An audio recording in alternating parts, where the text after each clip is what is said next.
Com a autorização do Presidente da Academia de Marinha, Almirante Francisco Vidal Abreu, declara-se aberta a sessão cultural comemorativa dos 150 anos do nascimento do Almirante Gago Coutinho e 60 anos da sua morte. Vai usar da palavra o Presidente da Academia de Marinha.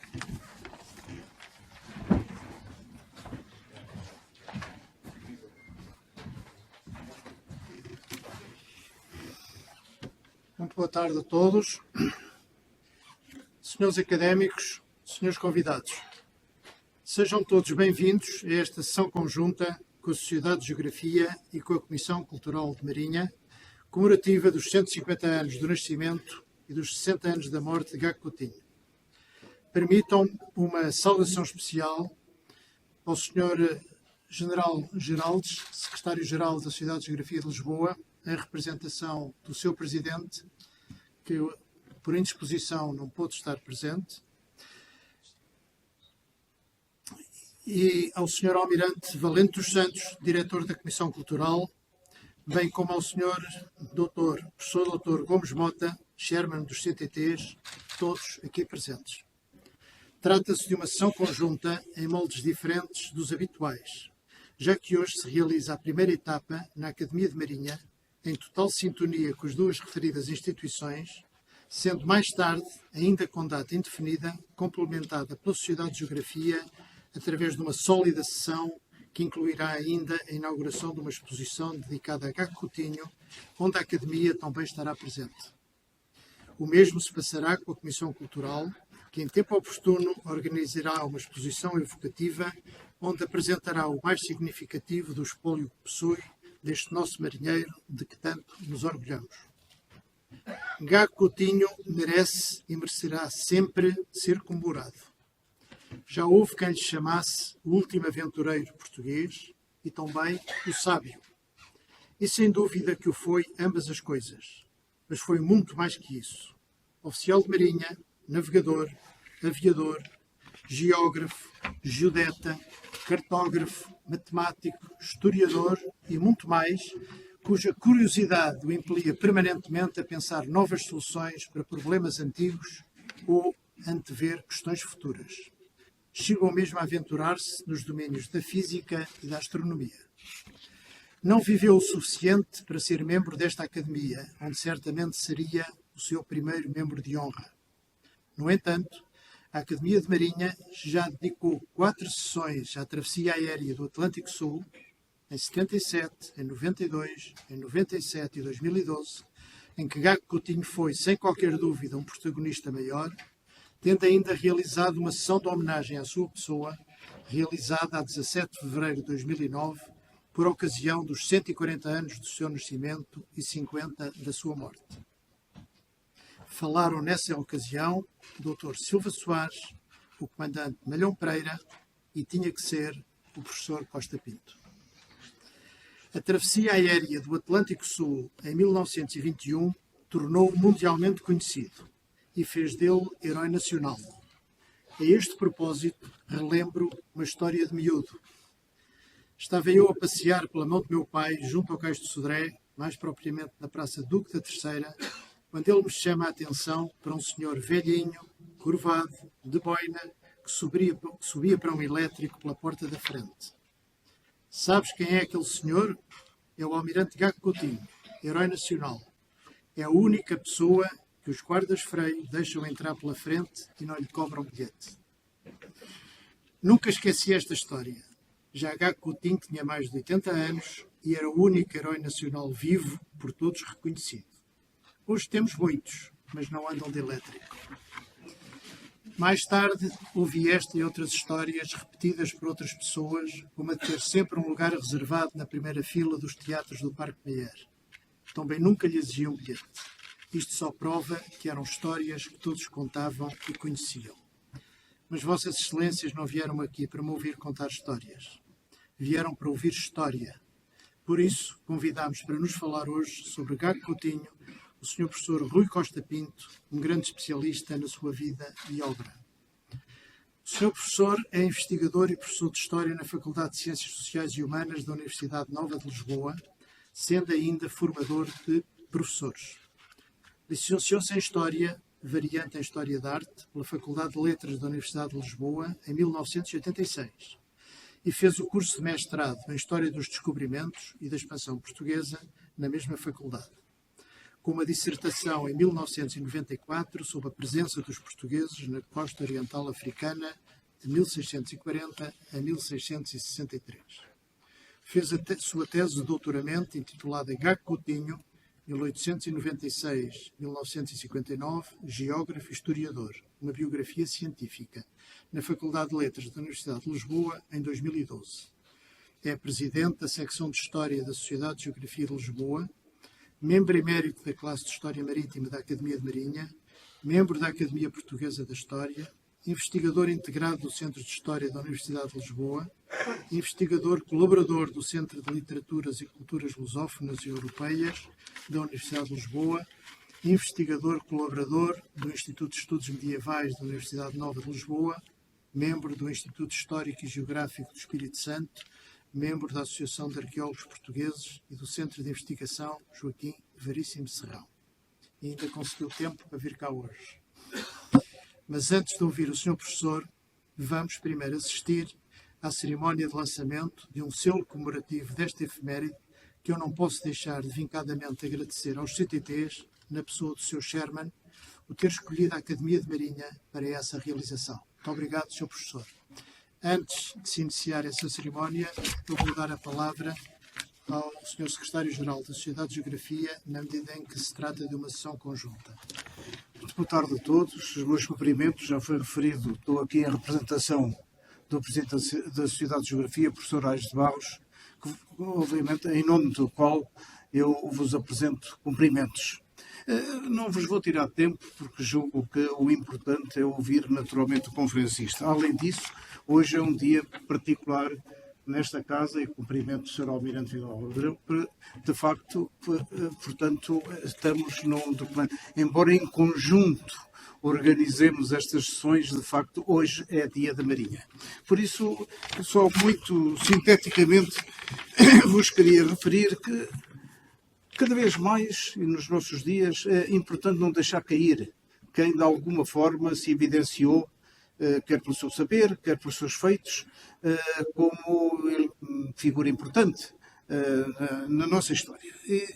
E esta é, sem dúvida, uma figura notável da nossa história recente e merecedora, portanto, de que lhe prestemos homenagens sentidas.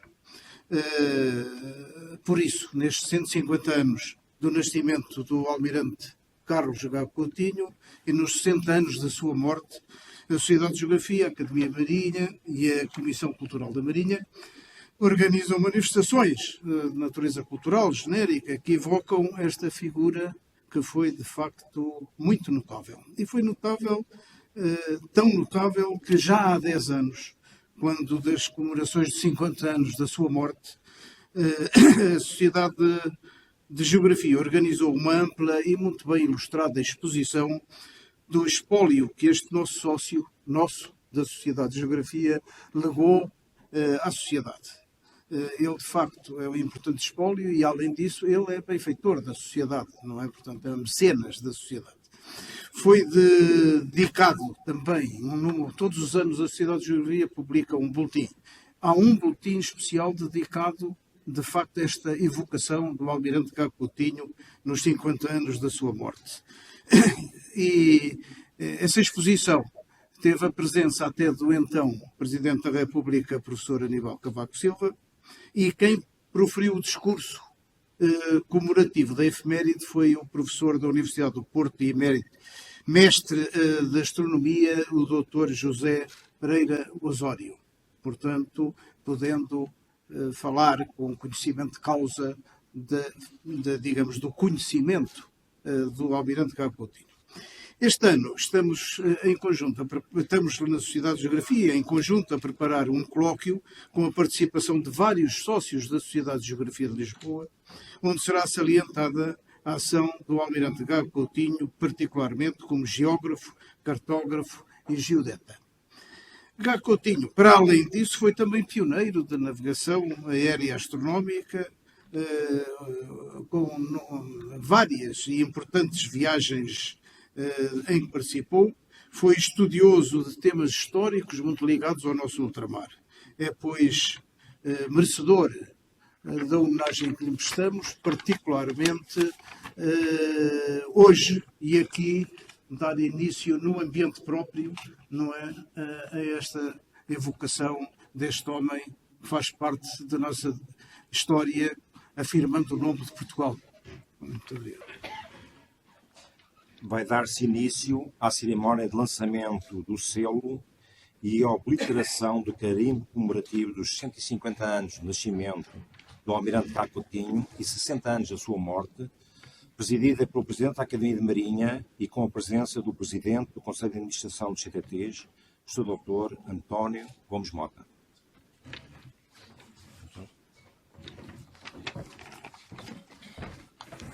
Muito obrigado, minhas senhoras e meus senhores, Sr. Presidente da Academia de Marinha, Sr. General em representação do Dr. Professor Aires Barro, nosso amigo há muitos anos, Sr. Almirante Valente dos Santos, muito obrigado por terem mais uma vez convidado a mim e aos colegas para estarmos aqui hoje nesta cerimónia de invocação do Almirante Caro Coutinho. Não vão Vossas Excelências livrar-se de mim, nós, tão cedo, porque já em 2021 cá estaremos, se calhar, outra vez, celebrando o voo, não é? Porque hoje celebramos o homem do voo, o piloto, o grande mestre, e daqui a 1 ano, a 2 anos, celebraremos o voo em si. Todos conhecem a particularidade desta cerimónia. Eu vou chamar para carimbar os senhores que estão na mesa de honra e o chairman da minha casa, o professor Gomes Mota, também muito ligado à Marinha por laços familiares evidentes, sendo que depois de carimbarem vou pedir que cada um dos senhores nos faça o favor de assinar. Começa o senhor Almirante, como é que estou? Obrigado, senhor.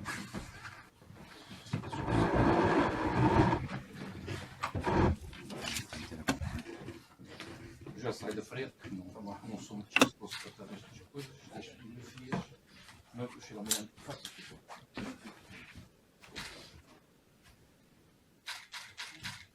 Muito obrigado.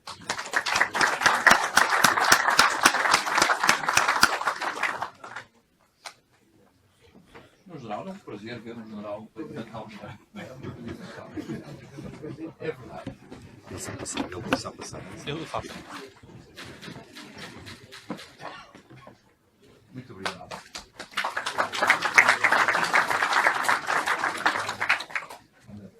Já não é a primeira vez que faz também.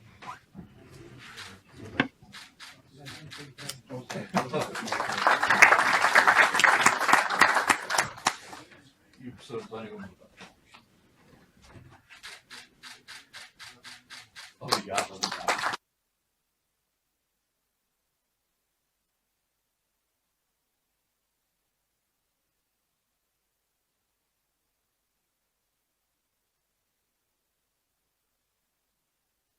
Tenho que levar para o Museu dos Correios, onde fica a memória histórica deste acontecimento.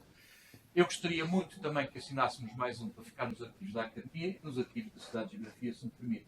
Portanto, vamos assinar 7. Peço desculpa pelo trabalho que estou a dar.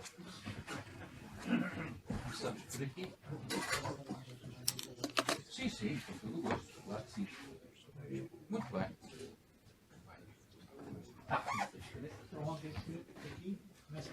Começamos assim, depois passamos para a direita.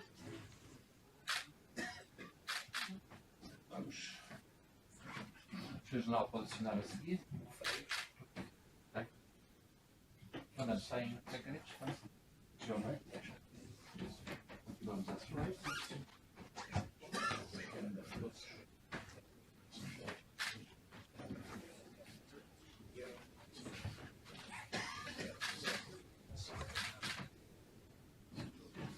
Sobre Costa Pinto.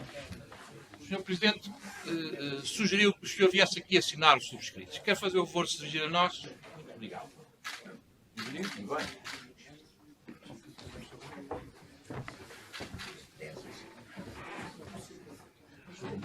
Passar e depois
E agora, como é costume, vamos tirar a fotografia de família com as assinaturas viradas para a frente.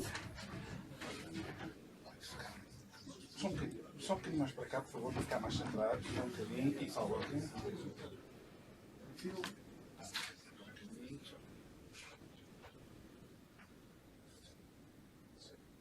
Atenção. Calma. Muito obrigado. Muito obrigado a todos. Obrigado.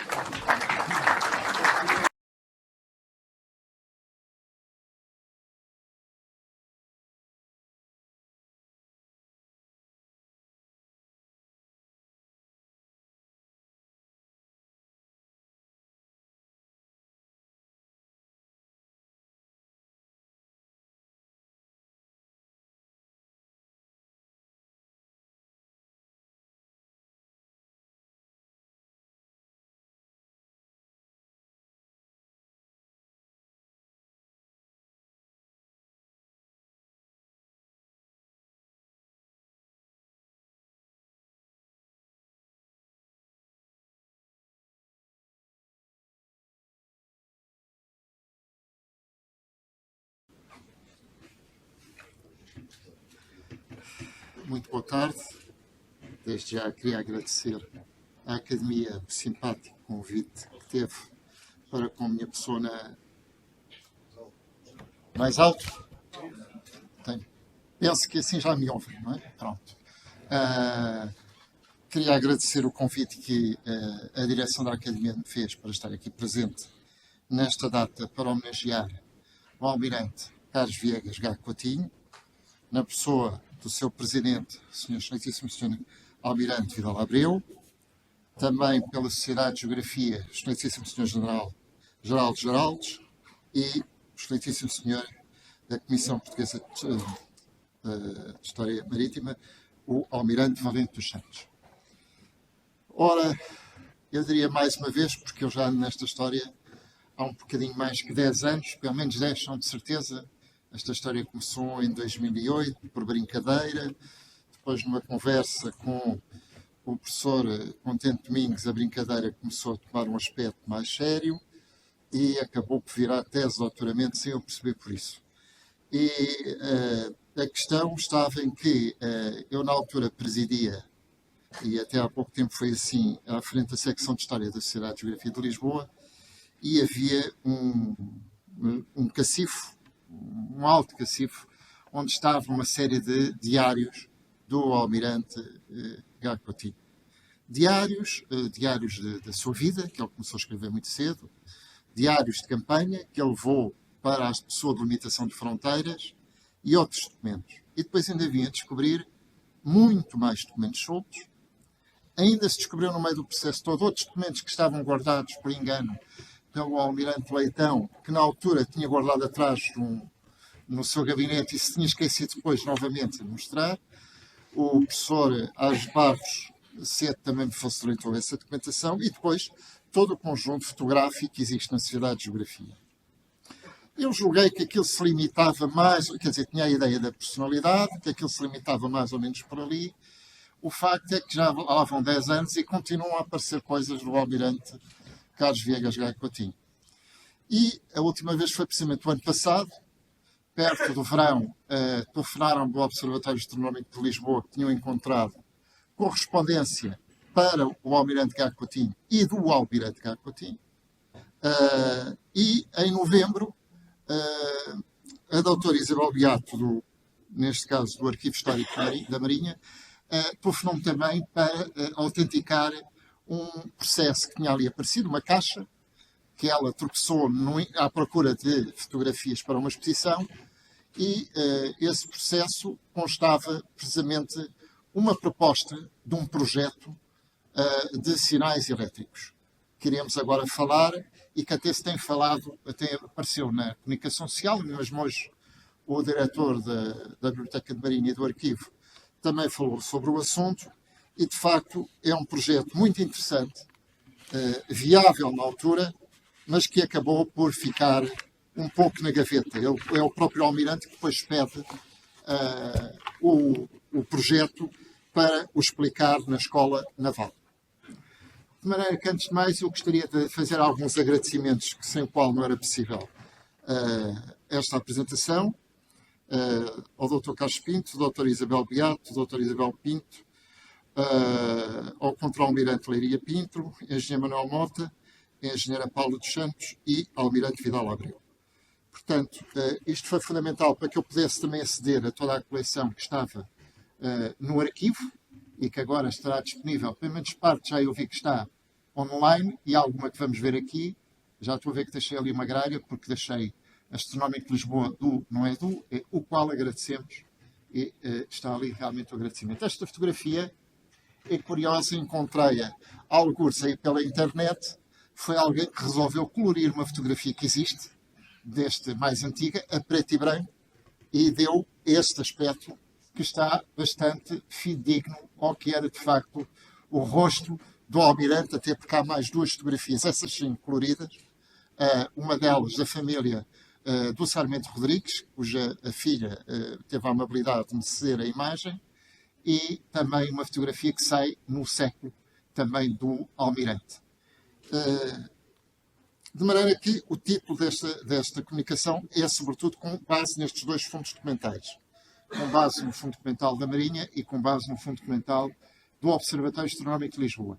E ainda temos mais um fundo documental que encontramos em leilões espalhados pelo Brasil, com documentação do H. Coutinho, que agora puseram novamente. De vez em quando vem assim uma catadupa de documentos e com alguns correspondentes, mas esses ficarão depois para um artigo que eu tenho que dividir isto em dois artigos, um que ficará para aqui para a Academia e outro para o Clube de História Naval.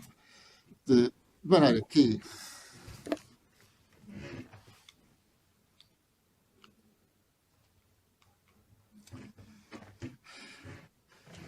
antes de entrarmos na exposição do projeto do aparelho de sinais de luz elétrica, que está na caixa 735-23, referiremos a alguma documentação avulsa que se encontra na caixa 1410-32 do Arquivo Histórico de Marinha, nomeadamente 3 desenhos de embarcações que reproduzimos aqui, que são de veras idênticos a outros que se encontram na Sociedade de Geografia, como é o caso destes dois, onde o Almirante tinha um excelente traço e onde todos mereciam ser publicados. Aliás, estes são apenas dois, que são esquiços dos seus livros de apontamentos, mas existe uma coleção, uma panóplia de desenhos, que está mesmo num caderno de desenhos que a Sociedade de Geografia tem e que seria uma boa altura para, assim haja dinheiro e vontade, para serem publicados.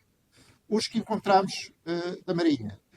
Temos a imagem 1, é de uma caravela que, segundo H. Coutinho, dá pelo nome Caravela Berrio, dizendo: ao mar da Serra espera uma lagoa, Vasco da Gama separa-se de Bartolomeu Dias, que ia no caminho de rota para a mina, e mete-se no grandíssimo Golfão. Berrio, caravela de Nicolau Coelho, 50 tonéis, na volta do mar. Aliás, está aqui. Eu tinha esquecido de mudar aí. Não, olha. Depois temos a imagem 2, que é da nau São Gabriel, 100 tonéis na volta do mar. E temos a imagem 3, é a caravela usada por Bartolomeu Dias, que ia a caminho da derrota da mina. Bartolomeu Dias a caminho da mina, 100 tonéis. Na caixa 735 do Arquivo Histórico de Marinha pode ler-se acerca de um castigo que foi atribuído a H. Coutinho em 1884, com 4 dias de prisão ao voltar a Portugal, já que terá desrespeitado os seus dirigentes.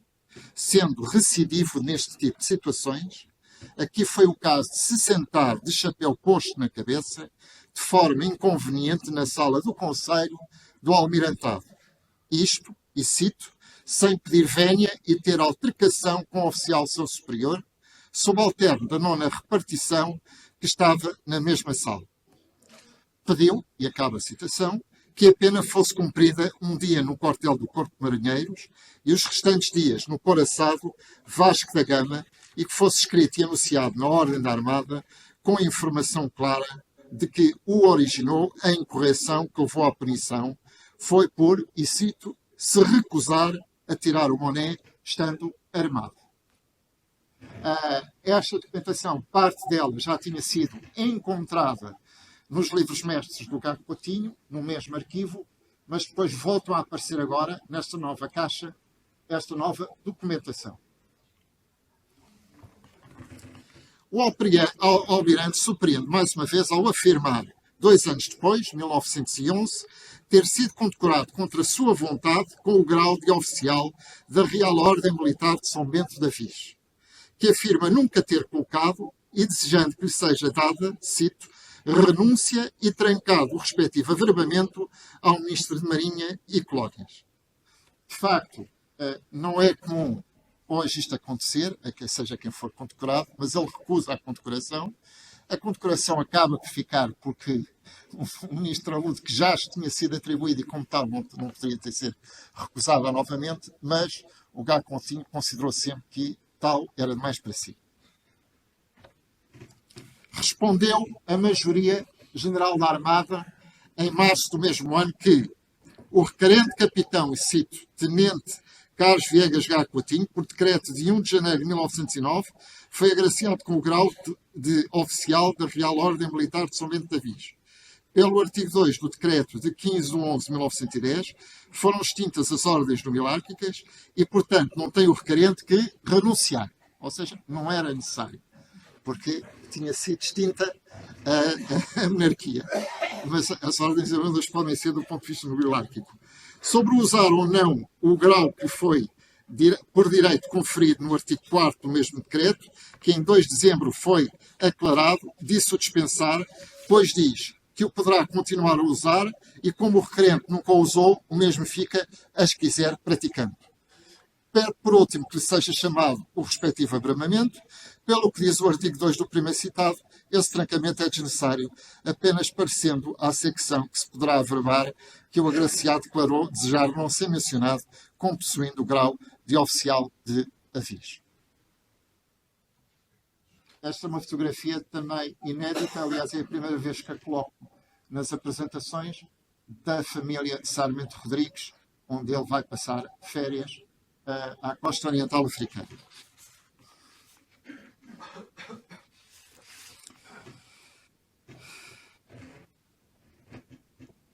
Num outro documento, refere-se à fragata de Dom Fernando II e Glória, onde repetiu que um oficial de marinha divulgou no Diário de Notícias, apesar do atual ministro do Ultramar ser um entusiasta da mesma. Cito, que a avaliava de um navio de grande e fascinante concepção.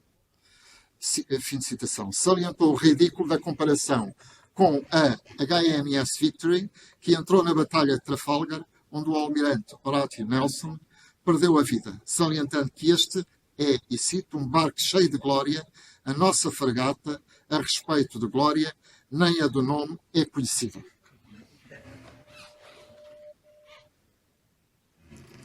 A 9 de agosto de 1897, já com 6 anos de serviço no Além-Mar e tendo passado só 22 meses em Lisboa, manifestou a sua recusa em considerar que a sua nomeação para a Divisão Naval de África Oriental fosse qualquer tipo de penalização por incorreções pesadas e praticadas a bordo do Pedro de Alenquer.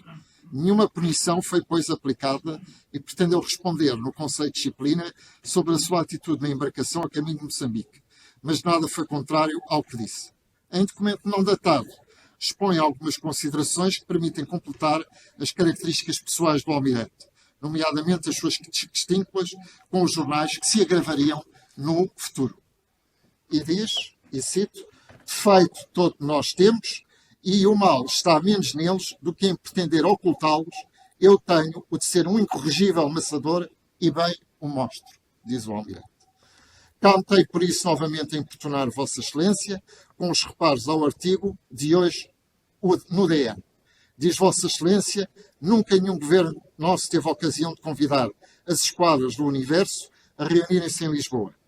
Peço perdão de contradizer Vossa Excelência, mas em julho de 1898, por ocasião das festas do 4º centenário da descoberta do caminho marítimo para a Índia, estiveram no Tejo navios de todas as marinhas de guerra.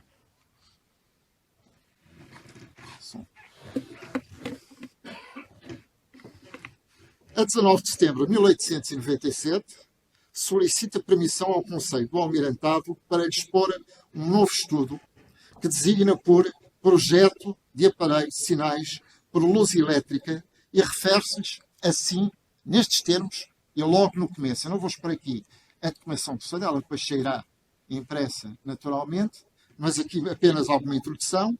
No laés de uma verga ou de uma pequena carangueja, perto do galope, estão içados 4 globos de vidro forte, separados por intervalos de cerca de 1 metro, contendo cada globo uma lâmpada elétrica vermelha e outra branca. Estas lâmpadas dispostas em derivação têm um cabo comum ligado aos seus bornes negativos e os 8 fios separados correspondentes aos restantes 8 bornes positivos. Ainda este feixe de 9 fios isolados ao longo do mastro até ao lugar mais conveniente para se fazerem os sinais. Neste lugar estará disposto o aparelho especial, que é uma caixa cilíndrica de aspecto exterior semelhante ao dos telégrafos para máquinas e que adiante descreverei. Eu vou saltar apenas para não estar aqui a perder mais tempo. Ele, 2 anos depois, faz um novo aditamento ao projeto que já o tinha realizado, neste caso a 17 de agosto de 1899, e diz: o sistema de aparelhos proposto em 1897 para fazer sinais empregando bandeiras numéricas, galhardetes ou alfabeto de acordo com as equivalências regulamentares do antigo regimento de sinais, simplifica-se bastante quando se queira fazer simplesmente sinais numéricos. Isto é, 10 sinais diferentes representando os 10 algarismos.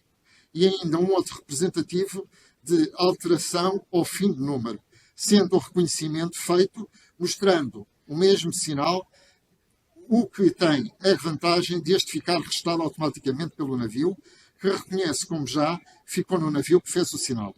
O reconhecimento repetindo o sinal tem a vantagem importante, sobretudo em manobras de esquadra, de se adquirir a certeza de que o navio a quem se fez o sinal de evolução o compreendeu. Aqui está os desenhos que ele começa por registar. Os sinais numéricos, pelo seu sistema, são feitos por meio de 4 lâmpadas elétricas de 32 velas, montados em um cabo de 3 metros, ou a distância que a prática ensina, umas das outras em globos de vidro Fresnel. Estes globos do modelo usado em França, por exemplo, deverão ter disposições para não deixar de entrar a umidade e para permitir a substituição fácil das lâmpadas. O sistema é içado no topo ou no laés de uma verga por meio de um cabo de 5 condutores. Um é o polo negativo comum às 4 lâmpadas e os 4 restantes são os polos positivos das lâmpadas. As lâmpadas são, como disse, 4. A primeira e a terceira vermelhas, a segunda e a quarta brancas, a primeira vale 1, a segunda vale 2, a terceira vale 3 e a quarta 4. Os sinais estão combinados, ver desenho junto, neste caso, de maneira que não há confusão possível entre o valor das lâmpadas, cuja soma produz o algarismo que significam.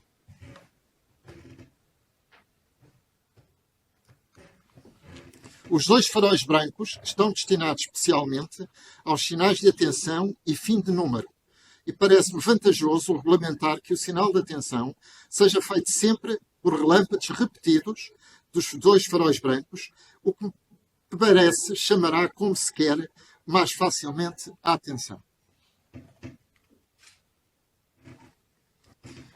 Os desenhos juntos representam esquematicamente as alterações que será necessário fazer no aparelho, já proposto para com ele fazer só sinais numéricos. Nas molas, as molas de contacto são reduzidas a 4 e os cortes no cilindro comutador são também muito reduzidos, como se vê no desenho.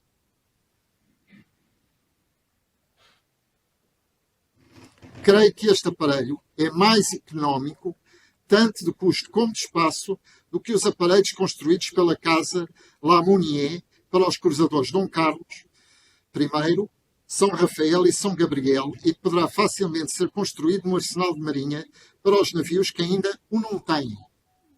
Alguns detalhes na dificuldade da construção ou reparação poderão, é claro, facilmente ser mudados no decurso das experiências. Por outros sistemas, se podem fazer estes mesmos sinais, mas parece-me que o aparelho proposto por mim tem as vantagens sobre o sistema de teclas ou de contactos diretos de garantir a conservação dos aparelhos por atenuar as faíscas, visto que a interrupção da corrente é sempre feita por gradações sucessivas, de maneira que a corrente não é interrompida, mas diminui a intensidade pela interseção de resistências crescentes, evitando a faísca de extracorrente sobre o sistema de contactos de um manipulo com esperas múltiplas tem. A vantagem de garantir os contactos por meio de molas separadas, ao passo que os contactos sem molas não garantem a passagem simultaneamente da corrente elétrica em todas as lâmpadas por defeitos de ajustamento, muito difíceis de evitar. Os aparelhos auxiliares propostos em 1897, a campainha de alarme para nos prevenir da avaria das lâmpadas, o restaurador automático, que me parece sobretudo indispensável a bordo de um navio-chefe, podem, com pequenas simplificações, ser aplicados ao sistema simplificado.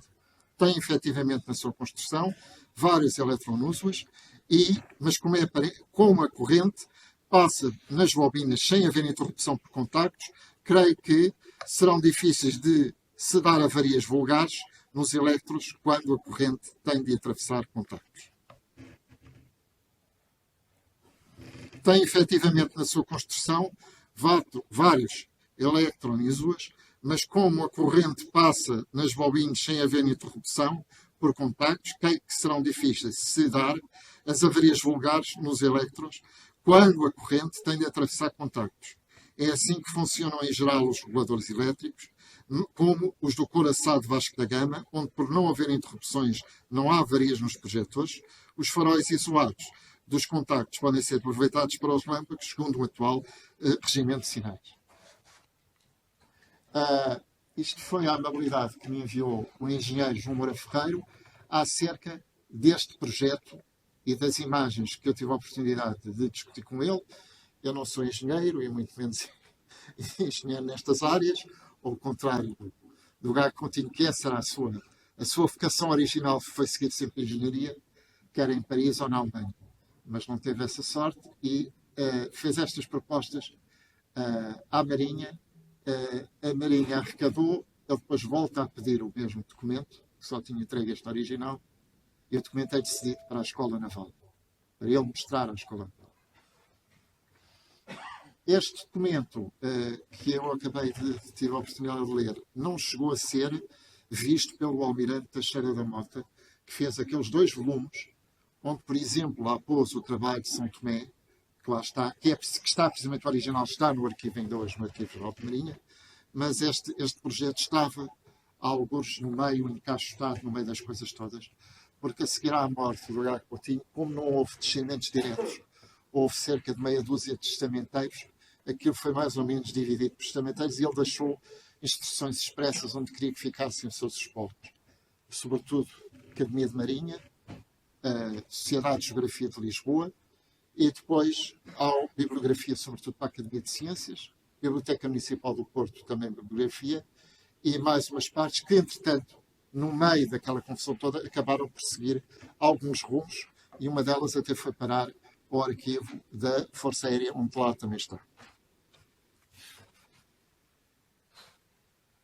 Portanto, o projeto era sólido, tinha razões para andar, mas, de facto, não foi este que a gente adquiriu. A gente vai acabar por adquirir outro projeto de sinais e luzes elétricas ao estrangeiro, quando tínhamos alguém que anos antes já tinha feito aqui esta proposta.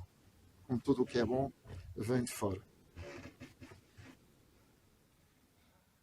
Ora bem, aparece também nesta documentação aparece um conjunto de pareceres emitidos pelos comandantes do Gago Coutinho durante o seu percurso, desde segundo tenente, e não aparece tudo ao longo da carreira, a não ser nos livros mestres, mas aí não aparecem estes ofícios. Cada parecer faz parte de um ofício até chegar a capitão-tenente com 41 anos. Portanto, ele com 22 anos, uma da avaliação do comandante era: parece-me que está pronto a comandar, a opinião é melhor. A seguir, com 23 anos, diz o comandante que é hábil de confiança, já comandou a lancha canhoeira Logan, faz-me um parecer deste oficial que é muito dedicado ao serviço e aos estudos da arma. Desempenhou por vezes o lugar de oficial imediato deste navio, sempre muito bem. Depois, com 24 anos, considerado muito hábil, está pelo que sabe, mas tem ainda uma certa imprudência devido à pouca idade. Boa, é um oficial muito inteligente e com uma aplicação não vulgar aos estudos e nos serviços do seu cargo.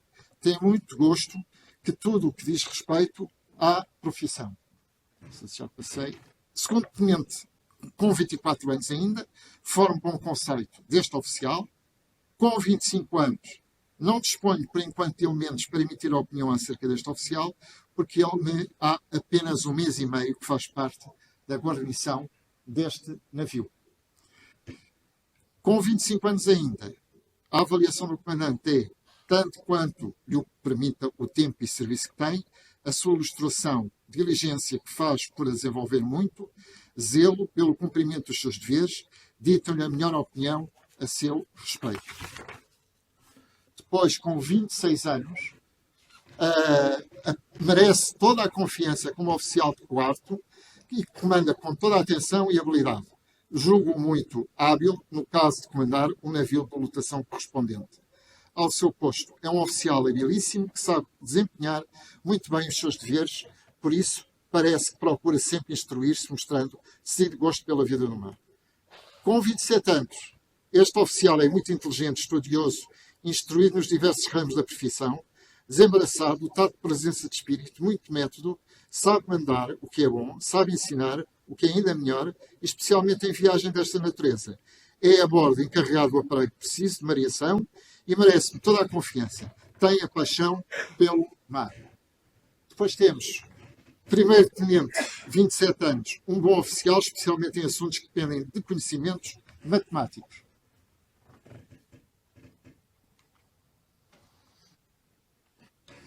Com 28 anos, formo deste oficial muito bom conceito, pelo gosto que tem pela vida no mar, pela sua inteligência e pelos seus variados conhecimentos reunidos no seu já muito curto tirocínio de navegação.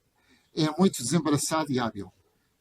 28 anos. É muito instruído, estudioso, possuindo não vulgares conhecimentos sobre todas as especialidades de marinha militar. Com 38 anos não se consegue perceber a letra porque foi riscada e está catafunhada pelo comandante na altura, mas depois com 41 anos, portanto, isto saltando os 38, é notavelmente aplicado no nosso serviço, chefe da missão geodésica Setio para Lisboa em 15 de 11 de 1909, e depois tem excepcional aptidão, opinião muito boa, é muito inteligente e ilustrado. Comportamento, com 41 anos, comportamento civil e militar bom, tem muita aplicação, considera um oficial distintíssimo em todo o sentido. Pronto, nada disto era novo, para o que eu já tinha, entretanto, lido sobre o Almirante.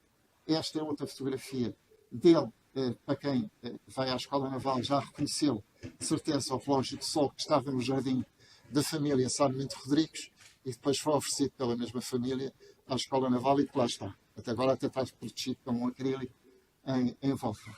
Foi ele que o desenhou e que fez a sua conceição e, de acordo com o comandante Cimento Matos, não há qualquer erro no relógio. A 9 de agosto de 1912, é esclarecido pelo Major-General da Armada que o então Capitão-Tenente Carlos Viegas Gá Coutinho, cito, teria recebido guia a 5 do corrente por nomeação a função de Comissário de Delimitação de Fronteiras Coloniais com as missões inglesa e belga. A sua tomada de posse não implicou acesso à promoção pelo facto de ter sido admitido no quadro o Capitão-Tenente Jaime Liotte do Rego.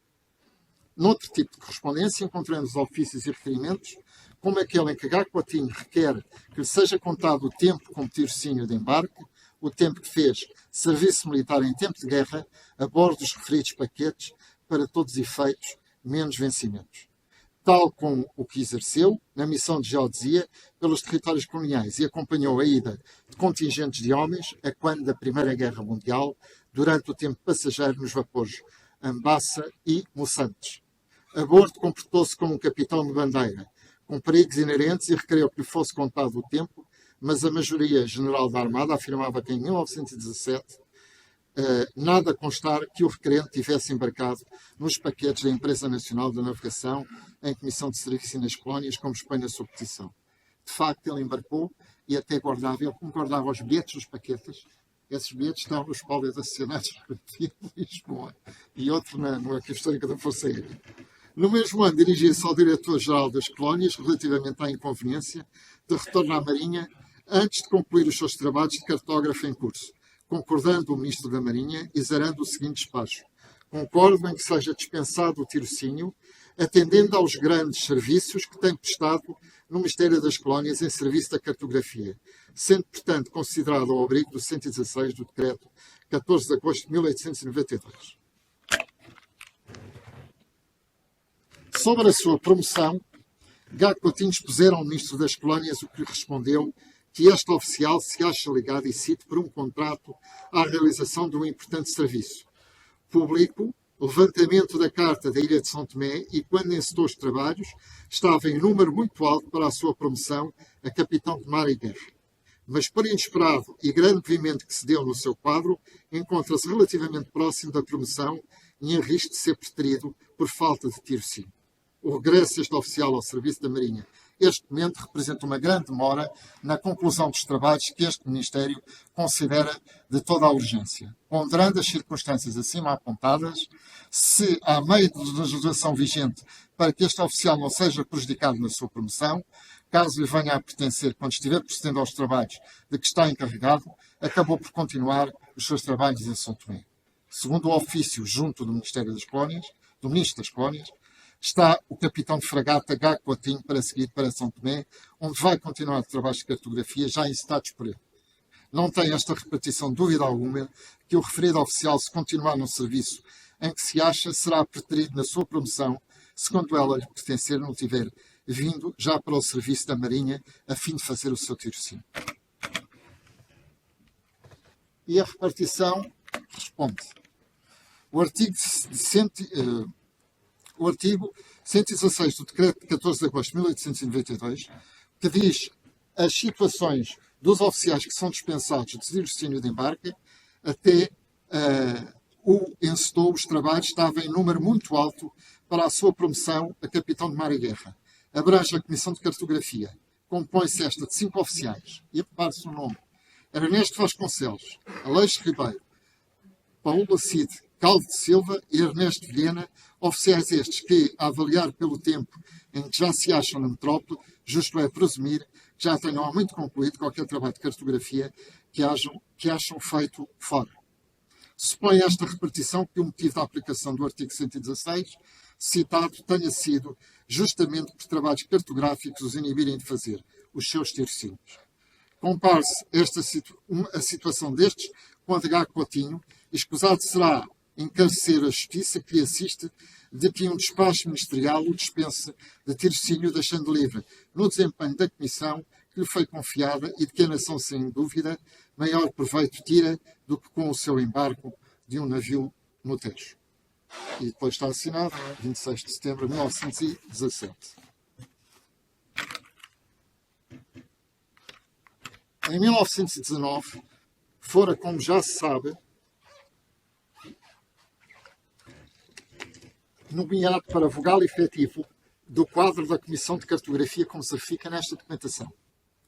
Entretanto, em 1925 tinha sido outorgado o pedido em que o Almirante tinha pedido um aumento de 10% do seu vencimento. Um outro ofício do ano seguinte dá a conhecer o convite do governo espanhol ao Almirante Gago Coutinho para assistir em Sevilha às solenidades que aí se realizam à chegada do Plus Ultra, voo realizado pelo piloto Ramon Franco, em 1926.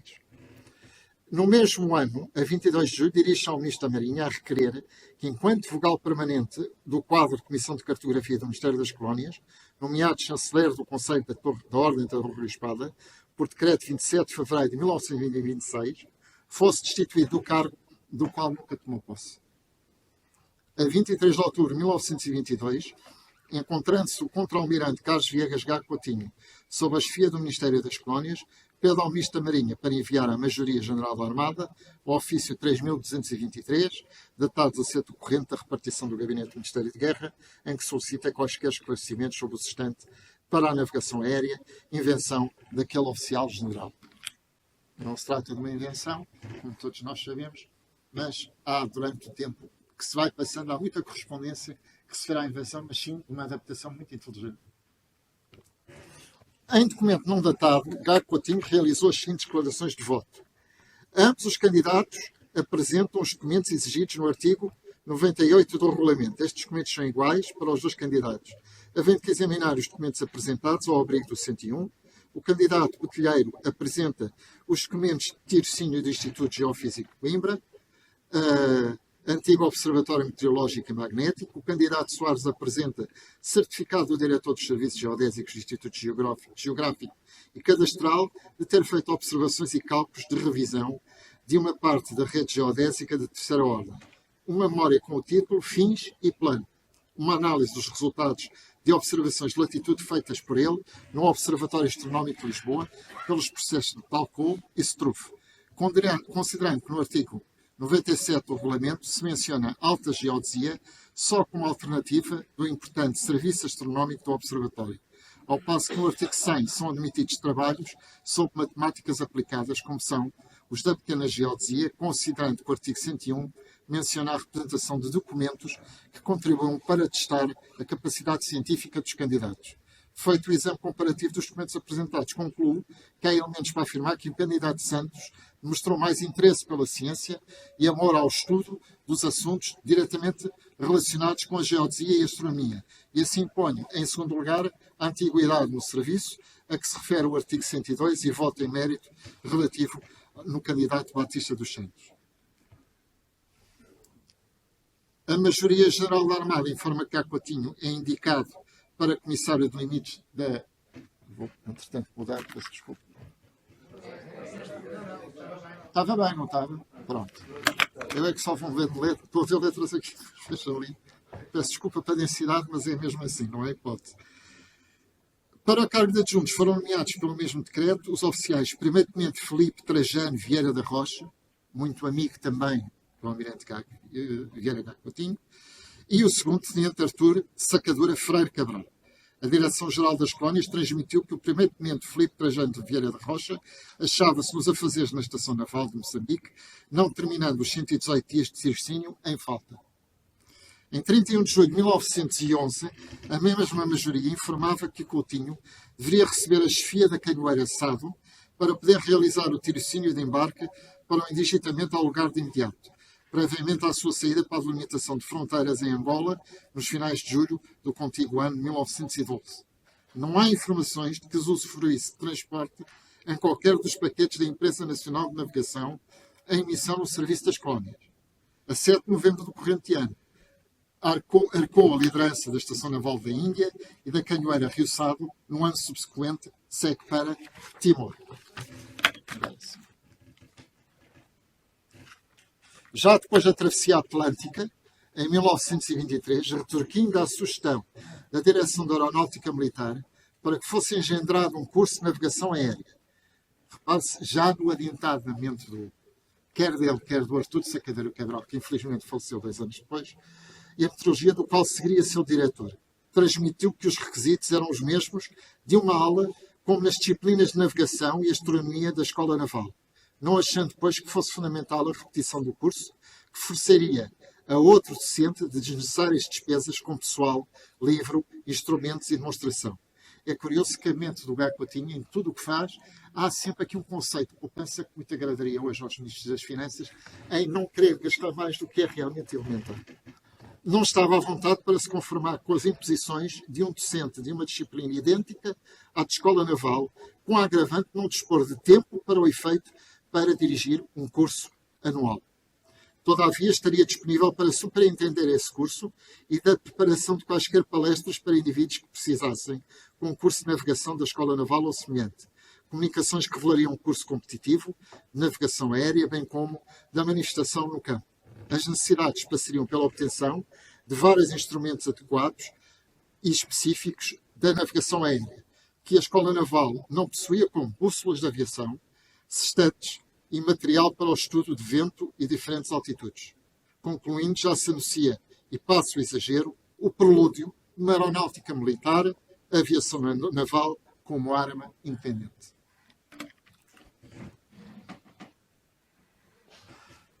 Aqui entramos no espólio, eu prometo ser breve, porque depois pode ficar para a leitura. Se o Sr. Almirante que eu estou a ser, eu porto em qualquer. Sobre a relatividade e sobre a documentação que foi entregue, aliás, vai haver este ano ainda muita conversa por causa precisamente por causa do Einstein e a questão de São Tomé e do eclipse lunar, que vai fazer precisamente 100 anos. E já se estão a preparar muitos locais para fazer essas comemorações e falar da relatividade. E já sei que vão crucificar o velho almirante Carlos Viegas Gago Coutinho, porque se opôs, não foi o único, opôs-se eles e até se opuseram outros cientistas à teoria da relatividade. Gago Coutinho tem sido mal compreendido nos tempos presentes pela sua oposição a Albert Einstein. Clarifiquemos para a melhor compreensão do seu pensamento. Primeiro, o respeito que tinha pelo cientista era tanto que várias vezes o elogiou nos seus diários que o acompanharam para o Brasil, lendo compulsivamente o que escrevera. Segundo, não foi o único a opor-se à teoria da relatividade. Outros manifestaram as suas divergências, como o professor de Astronomia da Faculdade de Matemática Francisco Miranda da Costa Lobo. Terceiro, influenciado pela investigação e a prática da mecânica clássica, na matéria de geodesia, elaborou o seu pensamento que explanou na velhinha Seara Nova. No Observatório Astronómico de Lisboa, deparámos com um conjunto de manuscritos que necessariamente interessará a muitos cientistas e que esperamos publicar muito brevemente. A 30 de setembro de 1911, Carlos Viegas Gago Coutinho, enquanto capitão-tenente, agregado à Majoria-General da Armada, soube que iria ser escolhido para assistir na Estação Naval da Índia e ir em transporte a 9 de outubro, mas novamente sem agravante para o desembolso dos cofres do Estado. A sua viagem iria ser paga em numerário, possibilitando, pois, a que pudesse escolher a melhor e mais agradável estadia, não necessitando de procurar em agências de viagens. Em 24 acrescentaria, e eu agora avanço um bocadinho.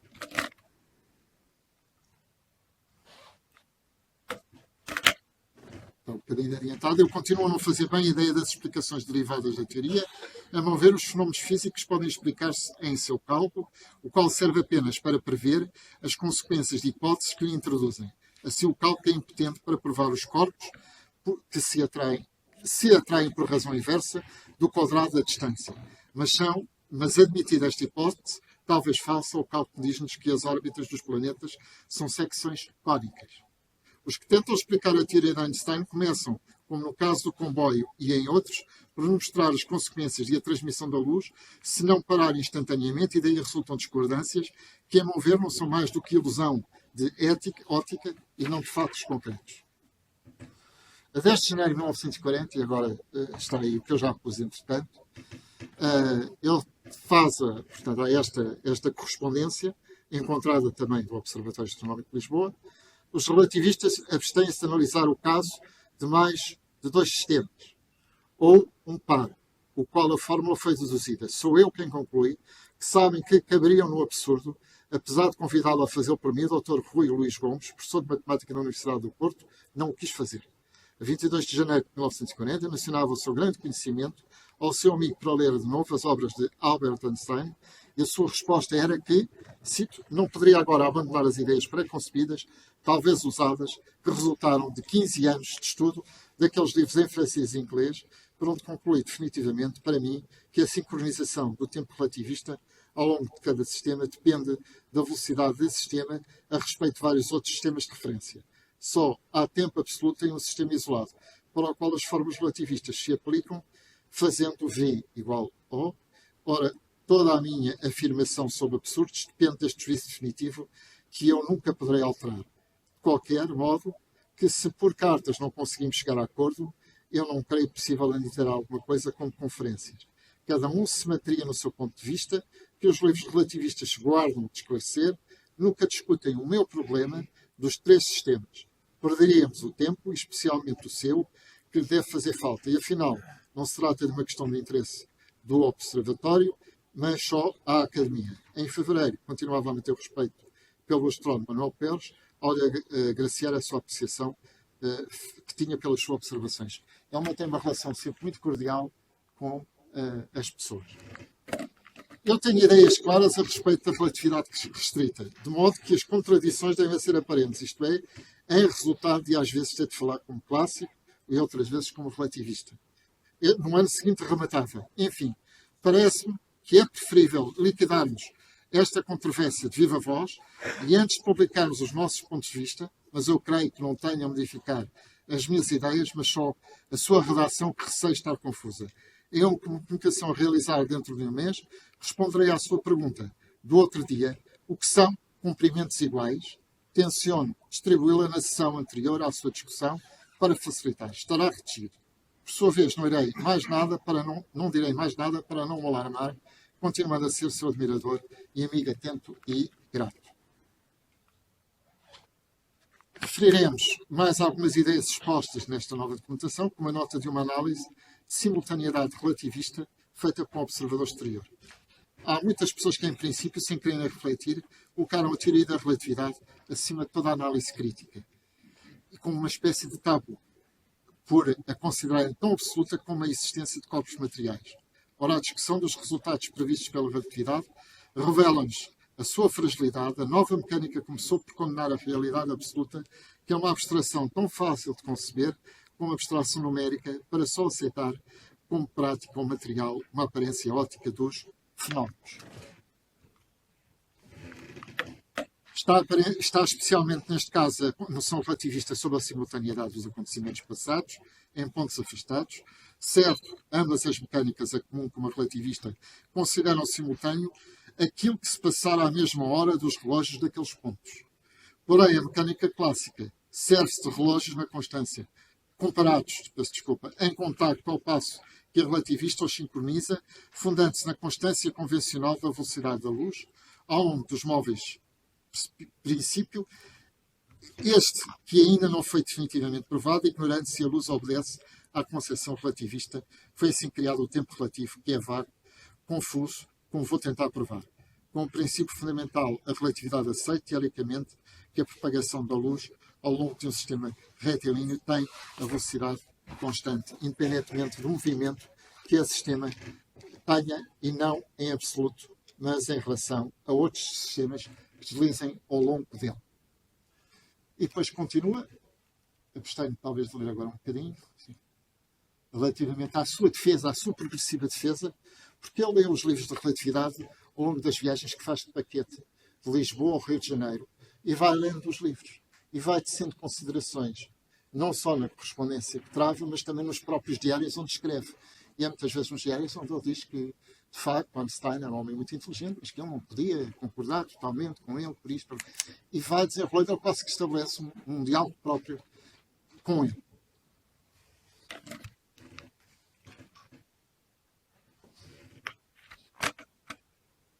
A 28 de janeiro de 56, já depois do Einstein falecer, ele vai mantendo muita correspondência com o Manuel Pérez Júnior, onde escreve a ele, dando as suas ideias, até porque ele acaba também por tecer comunicações na nossa Academia de Ciências de Lisboa e também lá fora, mesmo no Rio de Janeiro também acaba por expor. Ele apenas fica chateado porque há uma altura em que o Einstein vai falar ao Rio de Janeiro e ele não consegue colocar as perguntas e as dúvidas que tinha ao Albert Einstein, e se tornou um bocado irrascível desse ponto de vista, e por fim diz: tornei-me geodésico e até astrónomo ambulante. Esta expressão do astrónomo ambulante, não tinha ainda deparado com esta expressão, foi pela primeira vez nesta documentação que deparei que ele assinava como astrónomo ambulante. Tive a proficiência no trabalho e no estudo das questões. Sobre a minha comunicação 19 passado, de que junto lhe mando o resumo, eu, pela simplicidade da minha álgebra, desconvenci que não daria novidade nem a Einstein nem a muitos outros. Mas calam-se porque têm vergonha de ter tão leviamente aceito a criação dos 16 anos de Einstein.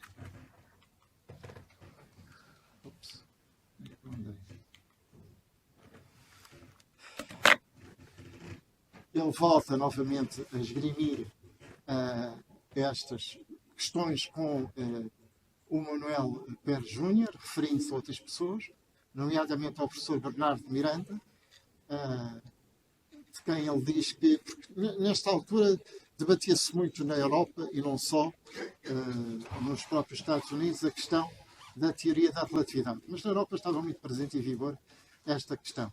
E ele punha em questão também o tipo de...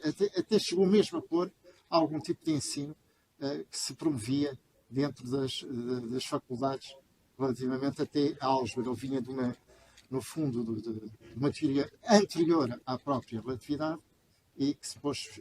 pronto, ele aqui no último parágrafo é muito claro relativamente às experiências fotográficas que são realizadas em 1919 sobre o elevado desvio da luz à torção órbita de Mercúrio. E depois tinha esta coisa, quer dizer, como era um homem que se dedicava muito ao estudo da astronomia, portanto, e tinha ele próprio, a sua biblioteca estava e tinha livros, os livros de relatividade, livros de astronomia, quer portugueses, quer franceses, quer ingleses, porque ele dominava bem as duas línguas, e até um ou outro espanhol e italiano, acontecia isso com frequência.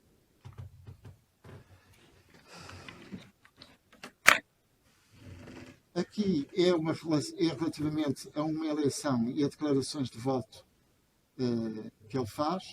Eu, dado o adiantado da hora, talvez não avançasse muito mais.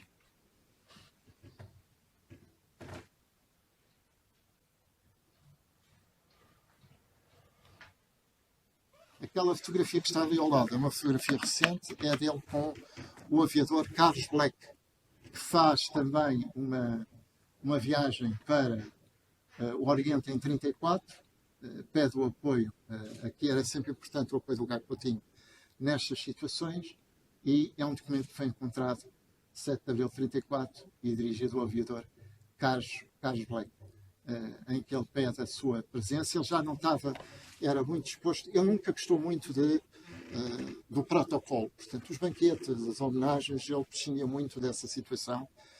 Às vezes limitava-se a ler um discurso que trazia e pouco mais, portanto, até porque ele também levava, que a gente hoje poderia dizer, uma alimentação quase vegetariana, porque tinha muito cuidado com o que comia.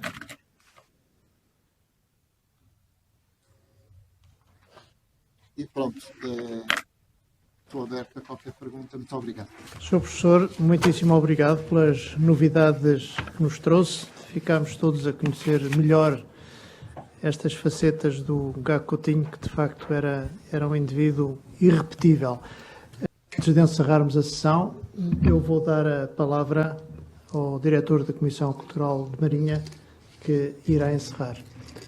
O Sr. Professor, no final, vai levar uma grande salva de palmas, mas agora é a vez aqui do diretor da Comissão Cultural.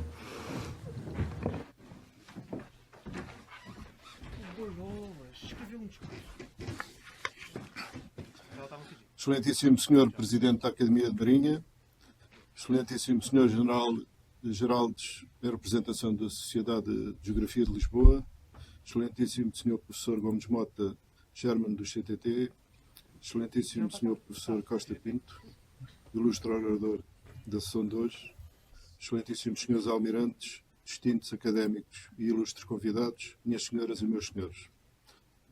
Começo com uma afirmação. Há coincidências felizes. Embora já tenha sido parcialmente referido, nomeadamente pelo Dr. Costa Pinto, irei tentar explicar o porquê desta minha afirmação. Que é o seguinte.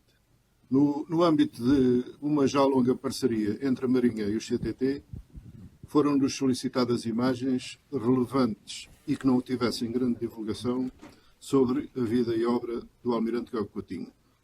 A Marinha, sempre motivada e interessada na divulgação dos seus vultos mais célebres, meteu mãos à obra, tendo em vista dar a melhor resposta possível a esta solicitação do CTT. E foi para cumprir esse desiderato que a doutora Isabel Beato, dedicada e experiente responsável pelo Arquivo Histórico de Marinha, ao analisar o processo individual do Almirante Gago Coutinho, se deparou com os documentos técnicos da autoria do Sr. Almirante, em que, na transição para o século XX, e numa altura em que ainda se estava nos primórdios da eletricidade em Portugal, se propunha passar de sinais que que eram até aí feitos por bandeiras e galhardetes para sinais luminosos. Mas, minhas senhoras e meus senhores, não tenciono falar nos pormenores desses projetos, pois em breve estarão disponíveis para consulta, quer online, quer no arquivo histórico. Acontece que, por iniciativa da própria doutora Isabel Beato, esses documentos inéditos rapidamente chegaram às mãos do professor Costa Pinto, profundo conhecedor da vida e obra do almirante Gago Coutinho, que se interessou pelo assunto e se dignou fazer hoje a sua divulgação nesta academia. Muito obrigado, Sr. Professor.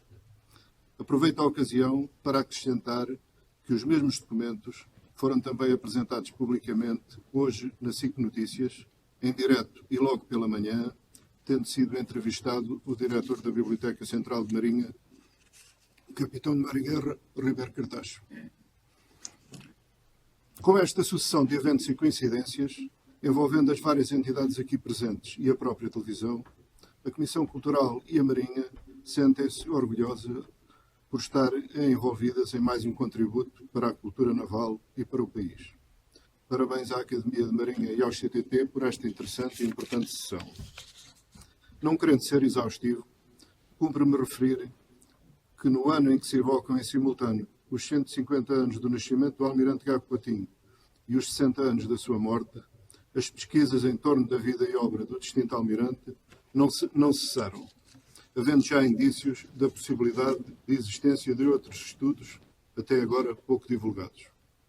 Para concluir, gostaria de reiterar que estamos a equacionar, através do Museu de Marinha, a organização de uma exposição designada Gago Coutinho, Marinha, Império e Ciência, 1869-1959, a inaugurar em maio, em data próxima das comemorações do Dia da Marinha. Contudo, sendo o almirante Gago Coutinho e o seu legado um património do país e não apenas da Marinha, teremos muito gosto em associar a este evento, para além da Academia de Marinha, a Sociedade de Geografia de Lisboa, outros museus universitários de Lisboa, nomeadamente o Instituto de História Contemporânea, bem como os seus ilustres académicos e investigadores. Minhas senhoras e meus senhores, mais um desafio fica assim lançado. Muito obrigado pela vossa atenção.